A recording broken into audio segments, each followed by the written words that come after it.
Tak terima upacara adat dilarang saat PPKM darurat berlangsung, sejumlah warga merusak balai desa di Lumajang, Jawa Timur. Mulanya pihak perangkat desa sudah meminta izin pihak kepolisian untuk menggelar acara tersebut, dan diperbolehkan. Namun di tengah acara, tiba-tiba anggota kepolisian meminta pelaksana untuk menghentikan acara karena melanggar aturan PPKM darurat.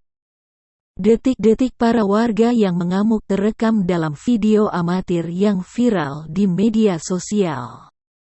Dikutip dari surya.co.id, peristiwa ini terjadi di Desa Ranupane, Lumajang, Jawa Timur pada Senin tanggal 12 Juli.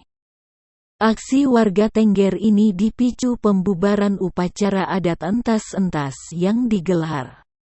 Sebelumnya mereka juga sudah meminta izin ke aparat keamanan setempat untuk menggelar acara ini.